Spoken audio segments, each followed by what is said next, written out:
All right, so you got a hand for us to wrap it up? Yes, sir. This was out of San Marcos, Texas, kind of between Austin and San Antonio. St. Marcos, is this a brand named casino? Like that somebody, a card room that someone recognized? Like it's not a TCH, right? No, it's a brand new kind of like newer kind of spot, Okay. real low key. It's called the River. So Texas, we'll just put Texas. That's a good one. Texas. Okay. And what's the game size? This is just a regular 1-2. Okay. 1-2 like match, or is there a cap or what? There's no cap, but usually everybody buys in 200, and as the game plays out, There's no cap. It's like a match the stack. yes, Oh match the wow, that's stack. awesome. Okay. All right. So 1-2, and what are the effective stacks here? Effective stacks in this hand, 1.1.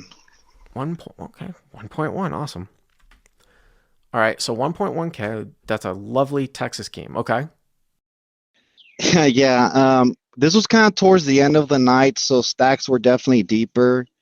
I'm kind of like a newer player, so I really wasn't too comfortable with being 1.1 effective. I'm usually kind of like 200, but this particular game was kind of running crazy this Okay. night. So it started with the pre-flop action and the under the gun, which was the main villain in the hand. He raised straight up to 33, and this was off of no straddle. Right. And I asked you this in the email, right? Yeah, because so, it was like bizarre opening. so he raises to 33 at 1-2. Now, this is probably the only time you're going to see a 16x open, but I have mentioned this in the past that you could just print money. Like if you literally could buy in, I don't know how often this game gets set up like this, where there's like a lot of deep stacks and you're dealing with 15x opens. But if you could buy in for 200 in a game like this, you could literally print money like a counter, like you had some sort of counterfeit business. And the reason why is because you just have to play like 2% of your hands. There's no, and even when you're deeper though, when you're dealing with these absurd open sizes, and there's no ante, which there isn't, right? There's no ante. It's just two blind. There is no incentive. You don't have to play any hands because the person that is raising to that amount is risking too much to win too little. That's the theory of it. So, anyways, okay. So he raised to 33. Okay. So he was pretty much doing this the whole night. Very, very aggro player. He was raising blind, c betting blind. So just kind of like a quick background on the villain. Um, so I'm next to act with black pocket nines, and In plus usually one. it is In a plus one, right? and plus one next to act. Yes, sir. Wow. How about, so let's take a pause here.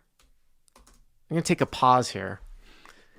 And a case could be made that this is just a fold because the guy is risking too much. Now, it sounds to me like I'm going to interpret, though, that if he's wild and maniacal and he's just, I don't know if he's drunk or whatever, a more higher EV play. So let's take a look at a couple scenarios. So let's say that someone's only opening 10% of hands to $33. This is just a fold, right? With 9-9 from plus one. But let's say he's just opening all his entire range to $33, right? Then it's just a slam dunk 3-bet. If he's that loose, you want to drive out the people behind you and you're ahead of his range, right? So Mhm. play accordingly. And then the other thing too is that, I mean, I know it can get a little bit dicey though, because if you've got some shorter stacks behind you there, Roger, you could get priced in if you 3-bet, right? Like if you got some guy with like $300 and you 3-bet up to 125, you're going to get priced in, right? Like the guys behind Exactly. you. So, So in this particular spot, I just decided to flat.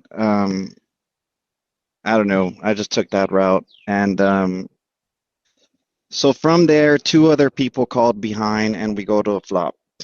so hero calls and it goes call, call. So what I was going to say is that you could get away with a call here if you're going to call your entire range from plus one because it's just such a huge open, and because of the fact that the open is so big that no one's going to flop behind. But I was going to say it's Texas, and I don't think that's there's a high probability of that happening, and we can see that that does not happen. You calling just allows other people to come in behind. If you were in a regular game where people just are just going to fold out everything because they think you flatted with aces, then okay. But okay, so 1, 2, 3, 4-way action here. So it's like 130 to the flop, right? Something like that. Exactly. Okay. So the flop comes out 9 of diamonds, 6 of diamonds, and it was a 3 of clubs, I believe. 9 of diamonds, 6 of diamonds, 3 of clubs. So you flop top set. Yes. Okay. Um, so this was a spot where I definitely made a mistake. The main villain continues for a pot size bet, and it gets to me, and my thought process was he either has a complete bluff here or he's going for diamonds. Let me try to get a safe turn and then apply max pressure on the turn. That is what my mind kind of told me to do. Like I said, I am kind of a new player. How long have you been playing for? Hello? Yeah, how long have you been playing for, Roger? About a year and a half. Okay, so you want my take on what I think about in this particular spot? If I were you? Yes, sir. Okay, so a couple of things. Usually when I play loose, live, small stakes games, it is very, very rare that you can make a mistake by not fast playing your hand. Meaning that, like, if you just start putting money in with a good hand, that is rarely a mistake at the small stakes. Of course, the opposite of that is slow playing, which is kind of a trap, right? Which is like you're trapping somebody. There's a couple of things about this, though, is that number one, it's unlikely that you're going to get a ton of action from people behind you because you block a lot of the top pair. And if somebody flopped 2 pair plus, if you raise, you're still going to get that type of action anyways. Now, there's draws and stuff that they could have. I think the more important thing to look at, though, too, is that it sounds like this guy can sometimes be pretty maniacal. But if I thought that my opponent, because he's betting pot here on this low board, if I thought that that really leaned him towards having a ton of like overpairs, which a lot of guys would only do this with a lot of overpairs because it's a low board and they're sort of betting for protection, then I would raise a lot. I would raise a lot. I would raise often because I don't want anything to come that might kill the action. Meaning, like, I don't want a diamond to come. It's a disaster when somebody who would stack off against me no longer stacks off against me because I slow play. And by the way, it's not just a diamond. Let's say he's got pocket jacks or pocket tens or pocket queens, right? And you call, and then the other guys fold behind. And now the turn is a king or an ace. And that slows him down. And you would have gotten the money in on the flop, but now you don't get all the money in somehow. Okay. One of the things is that people actually underestimate the amount of scare cards that could come. He could go into a check call shell if a 5 were to come. He could think that you have 7, 8. It's now, if he's maniacal and you think that he's going to like put a ton of pressure on you anyways by just calling, I mean, I suppose you could make a case. You could make a case for slow playing. But one of the things I always tell all my website subscribers, I think you're a CLP sub, Roger, too, is like, whenever you're playing at the small stakes of live poker and you have the inclination to slow play, just min raise instead. like just make it like 260. Because like even at that spot, like he's it's not like even 2 overcards and ace high is going to fold. You know what I'm saying? Like if you clicked it up to like 260. So do I think it's horrible that you call with top set? No. Definitely not. I'm just kind of going through my thought process that I would kind of want to like just like click it up just like a little bit. Gabriel Johnson says top set can be a slow play. Yes, top set can certainly be a slow play. And also too, if you're up against a good player, this is somewhat of a dynamic type of board where it's a little bit connected, but if you're up, once you get into better, up against better competition, these types of boards that are raggedy, that aren't super connected, sometimes can be good to slow play because those opponents are good enough to try to bluff you off of disconnected overcards. And they're also good enough to continue value betting if they run into something. Meaning if he's got king, queen and the turn's a king or a queen, you're still going to get value later on. and then he's going to represent some cards that would appear to be bad for a flatting range here on the flop, like a disconnected king or a queen. So I tend to slow play a little bit more against better players, but the lower stakes, I would just, kind of click it up a little bit. But it sounds to me like you called. Yes. Okay. The other two players fold All right, immediately. so okay. So now we're at 390, right? Mm-hmm. Okay. What is that? What is that? Where are you, Roger? You still with Just us? one of my coworkers. Yeah. Oh, no. Just kidding around.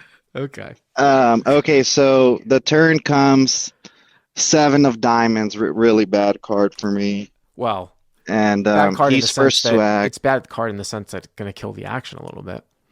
Exactly, but I was expecting a check, something along those lines, but this villain just grabs a stack, kind of counts it out, and like very confidently throws out 290 on the turn. And I mean, now I'm gonna check call shell. I mean, Well, I mean, I can only call. I mean, no, that's not true. Well, why can't you just let's take a look at what the pot size is and how much left you have behind. So he's going like 290, whatever. So if you were to call here, the pot would be a little bit under 1,000, and you guys have already put in like 500. I mean, you've already put in almost half of your stack. You only have like 500 or 600 behind after you call, right?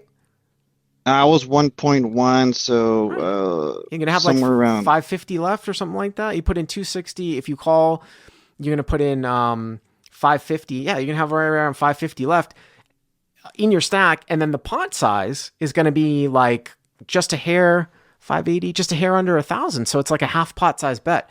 I'm not saying that you always jam here. It's just like one of these spots where, here's the thing, like if the guy's that wild and he's gonna call off with a high diamond or an overpair with the diamond, it's certainly not a spot where you're now just in a call. You said check call, which usually we refer to that from out of position, but I know what you're talking about. So I could see the merits to jamming here too on the turn. I mean, it's hard to kind of screw this one up.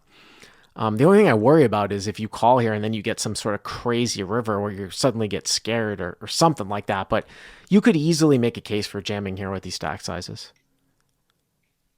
Gotcha. I ended up just flatting, just praying to pair the board. But it didn't come. It came an offsuit 8, no backdoor. Flush Offsuit came 8. in. Offsuit 8. So 8 of spades. So now the board is 9, 6, 3, 7, 8. So there's a one-liner out there. Mm-hmm. Okay. And then just villain jams, all in. Here's my take. I'm going to make it as simple as possible. So right around 550. It's going to be really hard for me to fold against the guy that opens to 16x pre-flop here, even though you lose to a 10 and a flush. He could fucking have anything. If he's opening to 16x pre-flop, I mean, I know it sounds insane that somebody would run a bluff like this, but the fact that he opened to 33, this is why I always talk about too when I say, like, when you sit down with a bunch of with people that you don't know at all, it's really important to recognize and pay attention to showdowns and what's being shown down. And I've told several anecdotes about how I would play hands in a different way. I would make different decisions if I had seen one showdown that had happened like a couple minutes before. It would have entirely, made me think differently about a certain player. So yeah, it's close, but I mean, if the guy's opening the 16x pre and then he's just firing and firing and firing, then I can assume that he might have some bluffs enough here to make me call getting 3-1. Just because the guy's just seems like, I mean, it's obviously you don't love it, Roger. I don't love it if I'm you. No, for sure. I don't love it. But. Yeah, I mean, I just prayed to close my eyes and I threw it in there. Okay, and, you did call. I'm glad. Okay. Yeah, and then opponent show it pocket aces with the ace of diamonds. Oh, there you go. So he doesn't even know what he's doing. Right? Yeah, I mean, what is he doing on the river? Is he so let me ask you this question. This is always kind of funny, right? This is why you call, by the way, because he's just clicking buttons. What is he do? What do you think? So you're new to the game, right? So I think a really good concept too, and like obviously no limit for a lot of you beginning players is, you don't want to make a bet where you're only going to get called by a better hand, especially on the river, right? So it's like way ahead, way behind. You make a bet where you're getting everything that's weaker than your hand to fold and only better to call. That's like you're in no man's land. Now, you can make sort of mergy bets, like range bets. I'm sure you've heard that type of heard that term. You can make those bets before the river, but the river is kind of an interesting one, right? Because there's no combo bets on the river. Combo bet being like these weird spots where you get better to fold and weaker to call in the form of draws. Everything's revealed. The equity's revealed. So this is just straight up. What is he trying to do? Does he, and if is he trying to bluff, and what does he think he's going to bluff you off of here? Or does he just not know? What do you think, Roger? I think he's just clicking buttons and probably using the ace as a blocker type, Okay, well, yeah, turning yeah. his hand into a bluff. Maybe he thinks I have an overpair myself. Right, but why, Maybe. but if you have an overpair, why does he need to do that with aces though? Like, say you have jacks or queens, why does he need to take aces with and do this? Because he beats those hands, right? If you've got jacks or queens, he wins. So that's why it's such a weird in between play, because I just don't see any like hands that aces beats folding here. Now, maybe if he knew 100% that you had like a set and he wanted to put pressure on, I can't give that guy credit for doing that. So that's why, like I said, like it's an in between situation where, yeah, you might have those types of hands that can be put in weird spots. Like if you had jacks or queens, but he beats those hands. Now, he's not going to get tens to fold if you call with a set, right? Tens would be a straight, right? So, Yeah, real tough hand, but thankfully we found the call and we won. yeah, no, nice play. Where do you work, by the way? Are you in some sort of like animal sanctuary or? No, I work at a metal company. We have drivers that come in and out. So that was one of our drivers. Is that just a bird like in the background chirping? Yeah, it is. I'm outside. Oh, okay. Yeah, we had a call like that a while back. Sanctuary. Bird sanctuary. We'll Roger. have fun playing pickleball. All right, man. Oh, cool. Yeah. Take care, man. All right, Roger. Thanks for the call. Appreciate All right, it. bye. Thanks for being patient with us.